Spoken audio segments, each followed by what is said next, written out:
This is, I think, by far the strongest team that we've had with medical expertise. 2 other doctors, one another general practitioner that's had some international experience. Chuck again with his orthopedics, and then we had 3 excellent nurses, all of them very capable, and it was just a real strong team. All right, so I'm in Haiti on the rooftop and working in the medical clinic. And mixture of a couple things. Started out in the pharmacy. That was cool. Did that for a couple days.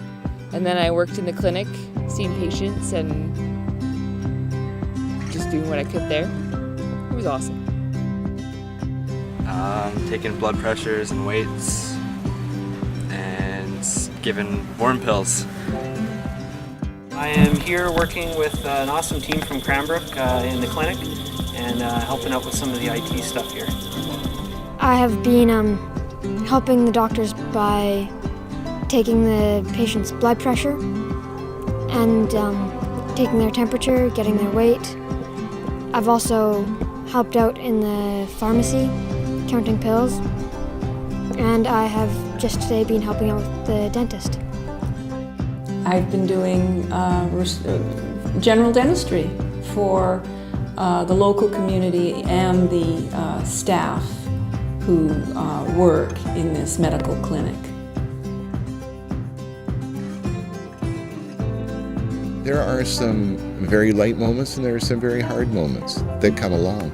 And it's really wonderful just, the personalities we have where we can just all, as I say, we just all we meld and we get together, we have kind of debriefing sessions at the end of the day. And it's just a wonderful, wonderful environment. I think it's hard to explain to somebody how it is without actually coming down here and seeing it for yourself. Like we've seen from the airport coming in and leaving tomorrow, like we've seen, stuff you don't see this stuff at home, and it's an eye-opener for sure. Eye-opening just to see the range of living conditions here and people who live here. Everything from some pretty fancy homes to the most basic mud huts. And yet everybody who came in through the door was dressed in their Sunday best, and you could almost not tell them apart. You don't choose where you're born, what family you're born into. And we're all just people, and to see, having traveled in Haiti before and seeing what Haiti is like for many people and seeing this little area here, these people are doing it. They're just as intelligent as us. They're just as creative, just as inventive. When we all have the opportunity, we can all do great things. And so I think it's really cool to see what Haiti Arise has done and how Hungry for Life has partnered with it. The one story that struck me the most was the lady who came down from the mountains, and she left her home at 2 in.the morning to walk down to the clinic. She had lost her hearing as a child and could not hear and was hoping that we could help her. So she walked probably 5 hours, it seemed, by the time she got there, 4 or 5 hours, because she left at 2, and we saw her around 10. But so that was amazing to me. I still think maybe it's from a comparison of working in Cranbrook. I've seen how mobility can change someone's life. I think that here, when we helped that boy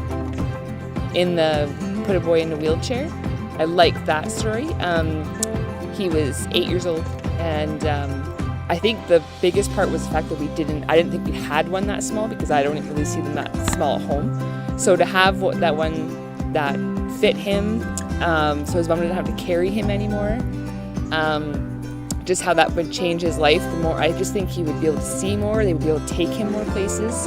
I think that was a big gift for him and that family, and just kind of one of those God's grace kind of things, because the chance of having a wheelchair that would fit him was probably pretty slim, but there it was.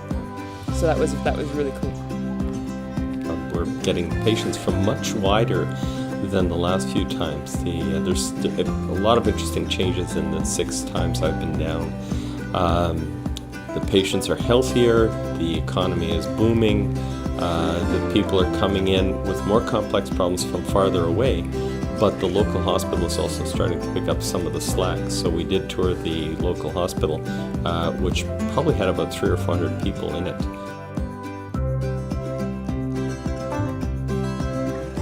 We're already talking about next year, and I would just feel really privileged if like to come back a fifth time for me would just thrill the daylights out of me. So first of all, it doesn't matter what your skill set is.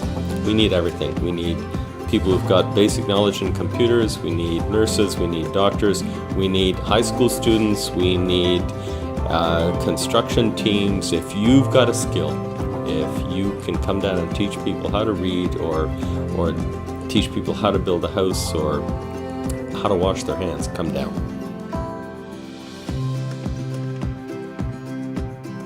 I would love to see this clinic become completely self-sufficient and not need us to come back. But I think that's what everybody has said, so I'd like to see it continue to progress towards that.